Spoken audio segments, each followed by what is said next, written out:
Awakening with Brahma Kumaris. Namaskar. Welcome to Awakening with Brahma Kumaris. Sister Shivani is with us. Let's welcome her. Om Shanti. Om Shanti, sister.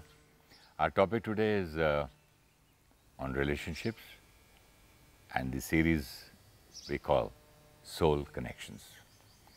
We've received a number of emails and they're all thanking you and Awakening with Brahma Kumaris. I would like to read one, okay? But in parts. It's a very, very long email.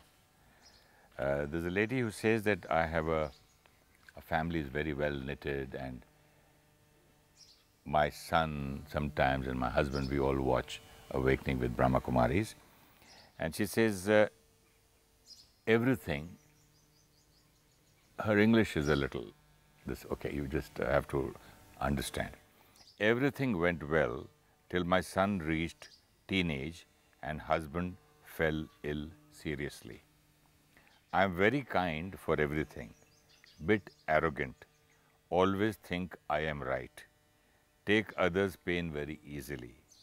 I could not take when my son behaved arrogantly with me, taking less marks and show disobedience. These things put me in a bundle of pain which I never faced in my 40 years of life. Whenever I think about my husband's health and son's less marks, I went to pain. I thought my son understand my pain and show improvement, but that did not happen. Just after listening to Awakening with Brahma Kumaris, I changed my notion and I started behaving gently with my son, trying not putting myself in pain. I also accused both that because of them, I had to undergo a lot of pain. I did a blunder saying so. Now, myself and my husband both working on it, and magically our son behaves more cheerful and shows compassion towards us. This is the first part of her mail. And it's so beautiful because everything that we've been talking about, here's someone who's tried it and has seen the result practically. You know, a teenager started behaving slightly differently, and differently just meant not behaving the way we want them to do. Or she wanted. Or she wanted them more to do. marks in school. Yeah. It was not only about marks normally, it's more about the disobedience. You know, that disobedience, the arrogance, what she says. Now, arrogance just means not doing things the way I want him to do. Having his own way of doing things. And then even if I say it to him, he doesn't listen. So that becomes arrogance. But she says she herself is arrogant. The first line itself gave us the equation. Now, when there are two souls interacting with each other, and here is the mother who says, because of him, I went into pain. And because of husband too. Because of the husband's illness. But let's look at first the mother and the son. Because of his marks and because of his disobedience, I went into pain. I'm arrogant, I think I'm always right, and I take pain very easily. So initially she says, I take pain very easily, and she's got two targets whom she feels are the creators of her pain, and she went to the extent of verbally saying it to them also. But is it that she knows herself? Yeah, that's how, because now she's been working on herself. Yes. Earlier when you're doing it, we don't realize and we don't think that because like I'm always right, it's not just she who thinks I'm always right. We all think we're always right. Let me interfere, sister. I know, the wrong time. But do you know she's written this letter after watching Awakening for a long time? So that has helped her writing this in such detail. Yeah, because when we start listening to this knowledge on a daily basis, we start looking at ourselves. Earlier, we were only looking at other people. You know, we've talked so many times on this program, what is self-awareness? And we said, there has to be some tool and technique. How is one to become self-aware? This is self-awareness. To have the courage to say, I think I'm right and I'm arrogant and I create pain or I take pain. This is self-awareness. To have the courage to say, I made a blunder by saying to them that they are the cause of my pain. This is self-awareness. And the minute there was this awareness, she was ready to change. Yes, now what do we do about her problem? The first thing that we understand from what she's written to us is that this is how the equation works. As will be the parent's energy, so will be the child's. She's practically shown this to us.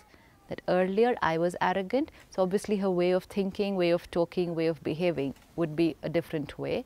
And so was the son. And the one beautiful thing that she's written, which all of us try to do, is that if I go in pain, people will realize and change. You know, we do this even with the little children. If they've done something which we don't think is right, we will go in pain. Yeah, or we can sulk, or we can be angry, or we can, you know, just be indifferent towards them.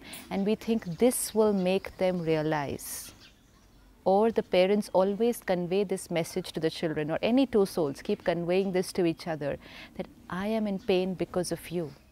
We think if I tell the other person that I am in pain because of you, they will change themselves. Now the problem is that if I have to change myself, anyone has to change themselves, it requires power. Means? It requires understanding. Let's say I have a particular sanskar. Suppose disobedience. I am the child, you're the mother. Okay? And I have this sanskar of being disobedient, talking back rudely, arrogantly. This is a whole pattern that has developed over a period of time. And now, you the mother, you the parent, want me to change. But you're showing me so much of pain. And obviously because you're in pain, that energy of pain is traveling to me. So I'm transferring pain to the child. Naturally. That energy of pain is reaching me. And most important, I am the cause of that pain also. See, one is you could, like she is in pain due to two reasons. Husband's health and child's disobedience. And less marks. Less marks. So the child and the husband. Now if the mother was in pain only because of the husband, even then the child would get pain.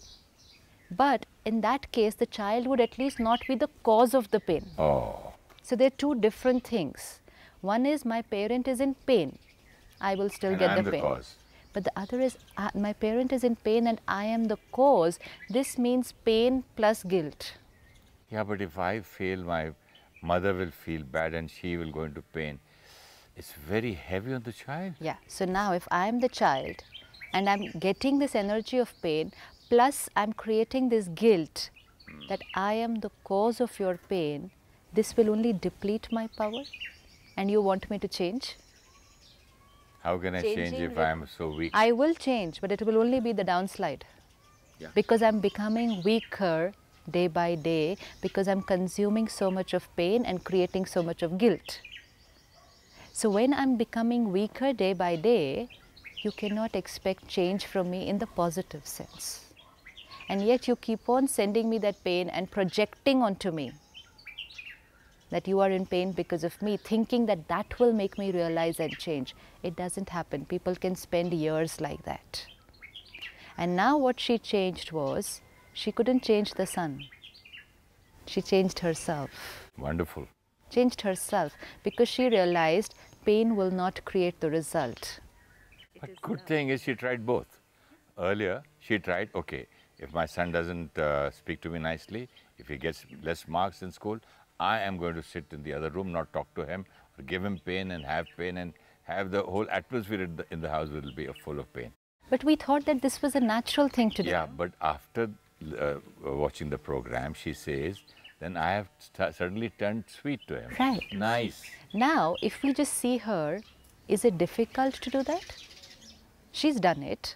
And earlier, if you read, people say, I'm also a normal human being. Yeah, so it's only about knowing what is a normal human being. And we know whatever is normal, we'll start doing it. So this normal human being, who was earlier also normal, creating pain in the house. Pain is not normal. What? I mean, for the world to say, okay. No. She kept creating pain, thinking that this is normal. See, if you do something wrong, I sulk. But and I think that is right. But the minute I get another piece of information which says, don't sulk, give love, I'm able to do it. You haven't changed. This is the beauty of this email, which everyone needs to realize, that she didn't have to change anyone outside to bring out that change in her. She was able to do it most easily just with understanding that this is the equation which works. We thought it's only about knowing the laws, which law works. She thought the law that works is, obviously I'll go into pain.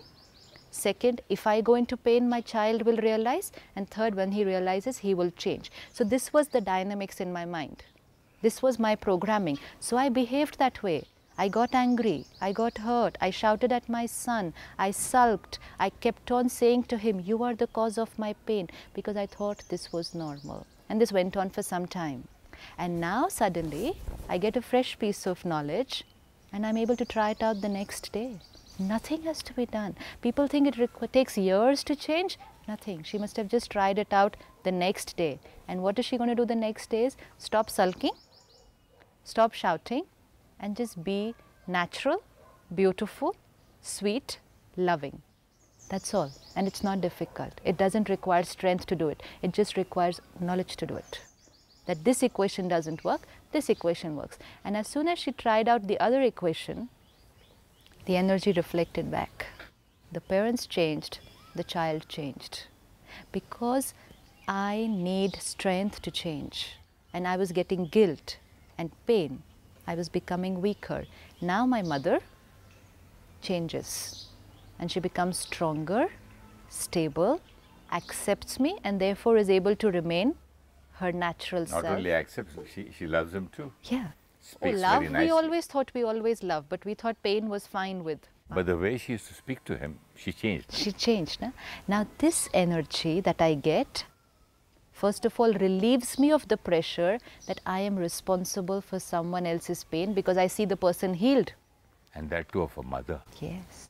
You see, if I constantly look at you in pain and I constantly have this pressure that I am the cause of this pain, I just can't come out of it. But when I see you healed, that pressure is lifted off. I'm no more the cause of the pain of these people. The least we can do for anyone, the least is not project our pain onto them. And not hold anyone responsible Yeah. for my pain or my failure. Absolutely. Or my unhappiness. Yes. At least have the courage to say, I am creating this pain, I'll take care of myself and I'll come out of it.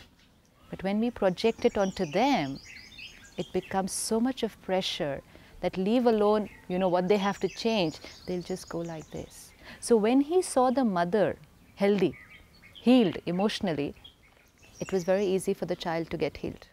So this is an equation we will need to remember in every relationship.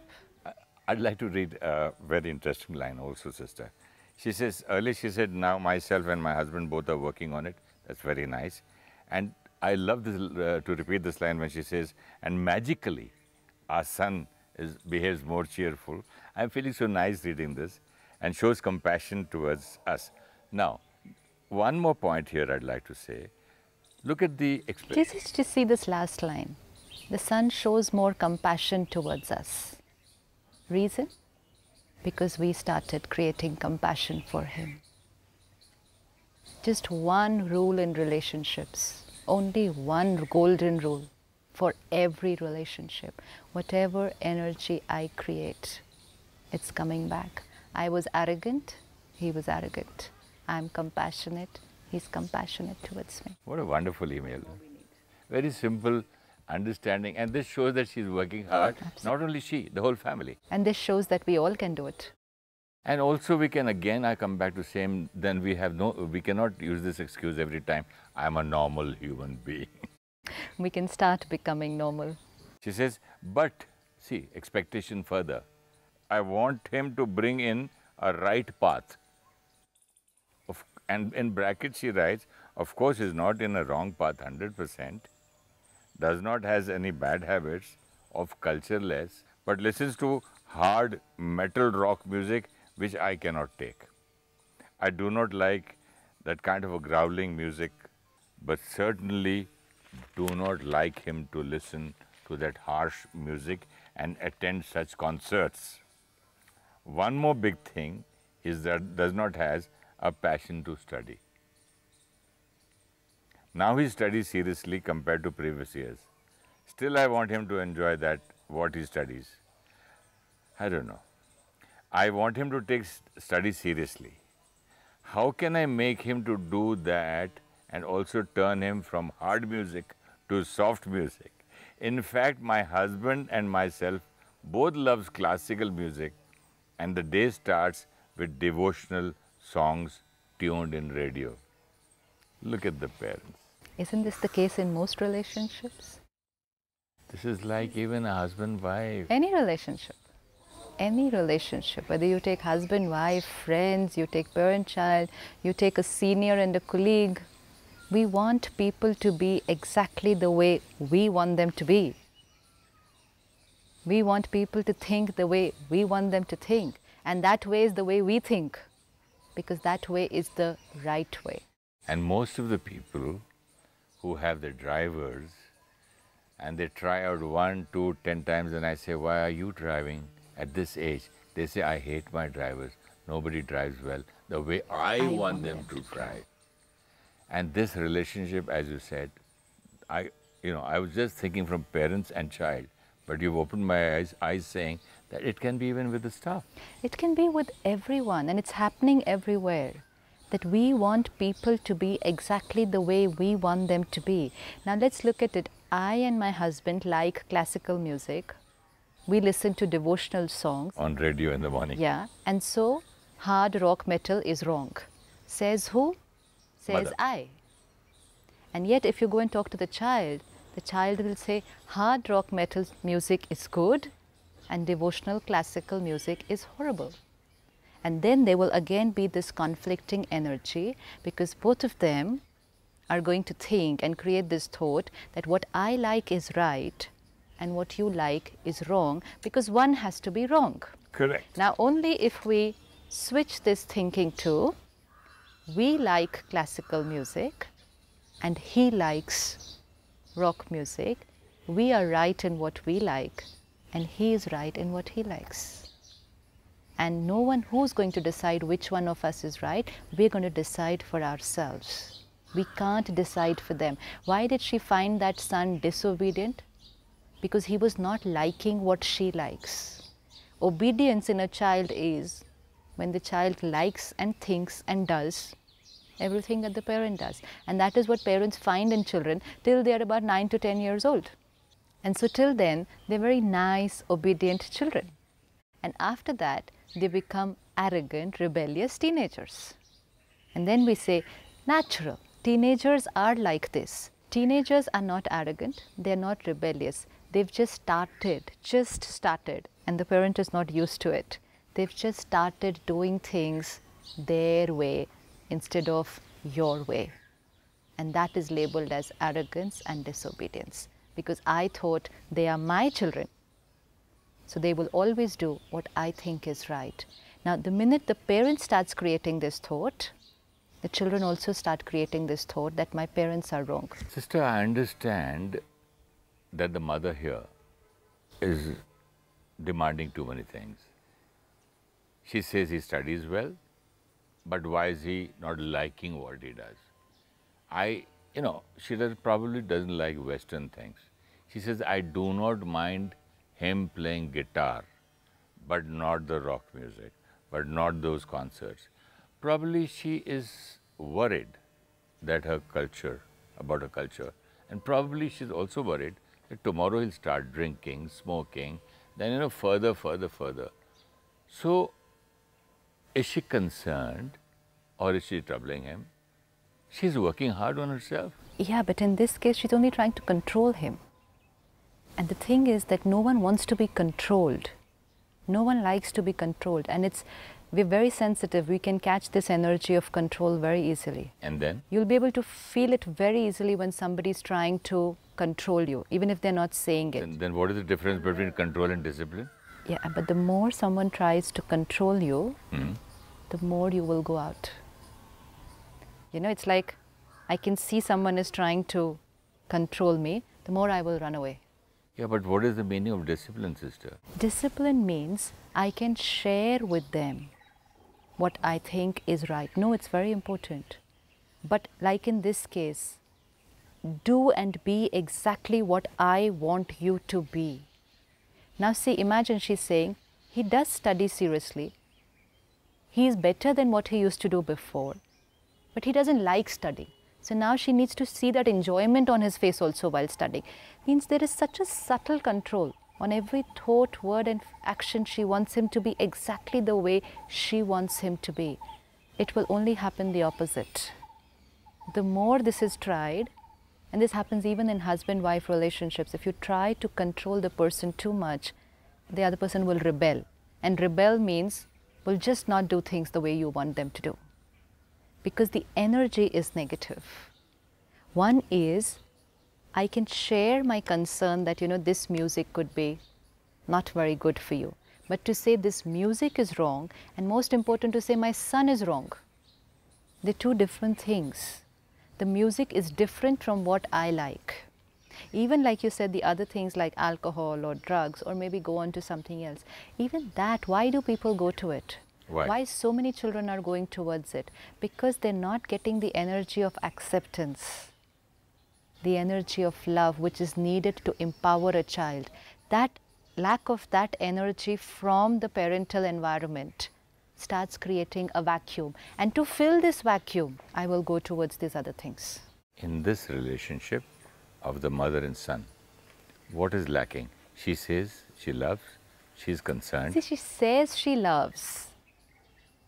But the minute the child does anything which she doesn't think right, she's creating pain. Is she dominating?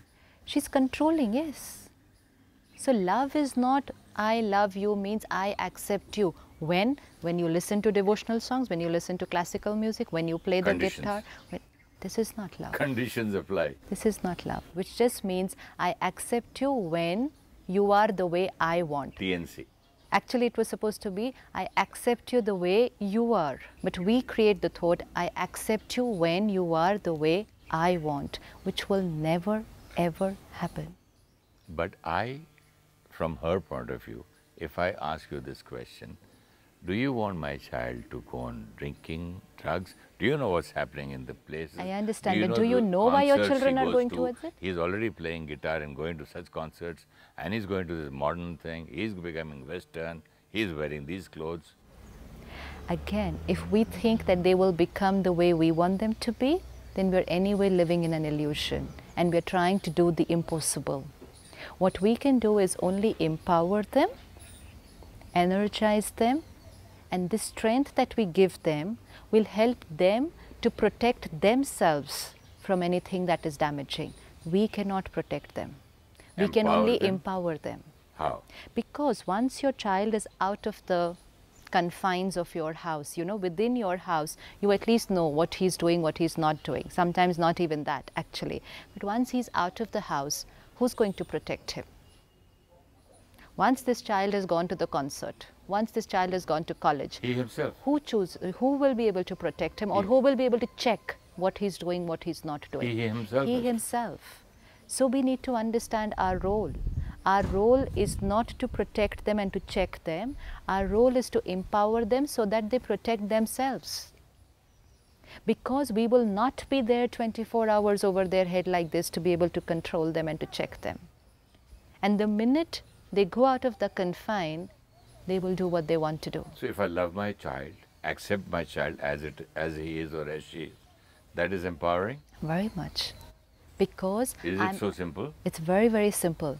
We just saw it. When she started changing her behavior towards the son, the son's behavior changed because he got empowered. Similarly, with these small things which she feels is not right, first and foremost, we'll have to understand that it's fine from the child's perspective to listen to a different kind of music. If we start accepting our children or the other person on these small things, which are not very big, actually, they're very small. It depends what size we want them to be. It's a very small thing. My child doesn't like this music. Accept it. When you keep accepting these small little things, you are empowering the child, and then he'll protect himself from the big things. that we are actually worried of. But what we do is, we try to control them on the small things, thinking that if we control them on these little things, they'll not go towards those big things. See how it will happen. It's very, very risky. If I try to suffocate the person or to control the person over these little things at home, person will move away, person's energy will get depleted, there will be a vacuum, and they will go towards those bigger things. Which we didn't want them to be. No, which is our fear. Which is our fear. So we are trying to control them so that they don't go towards them. And the reality is, the more we control them, the more they will get depleted and the more they will go towards it. So actually, we are the ones who are pushing them towards it. That. If we do it the other way around, if we accept them in all these little things, and we understand that they are right from their perspective and it's their choice, it's different from us, it's not about right and wrong, we will empower them. And when we empower them, their self-esteem is very strong, they're stable, because the only thing that a person needs to have high self-esteem is acceptance from people around them. But here, as you say, one good thing has happened, that the child here doesn't fear the parents, that he will not hide anything. Absolutely. He will not have the fear of saying what will I they say today, think and what will I say do, to them? Yes. what lies I should make, what, you know. Yes. So he's also so free. But the beautiful part is, that's very true, and he'll be transparent at home. But the other thing is also, because he's got this acceptance from parents, his self-esteem will be high. And a high self-esteem is protection from all those things that we wanted to protect them from. But a low self-esteem will push them towards alcohol, smoking, drugs, or anything else that we were thinking of. So it's up to us. Let's not work on protecting them from those abuses. Let's work on empowering them, raising their self-esteem. They will take care of themselves. And what is one last line you would like to tell this couple or this mother or in general? Most important, never sit to think who's right, who's wrong.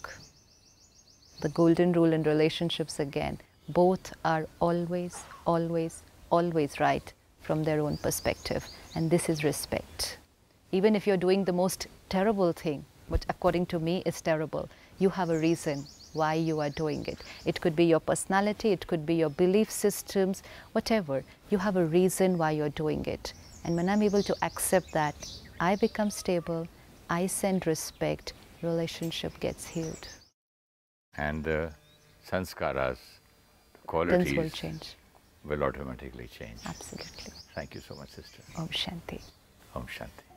If you wish to discuss your problem or have a question to ask or want to know your nearest Rajyoga Meditation Center, call us on 099 99 744 555. Om Shanti.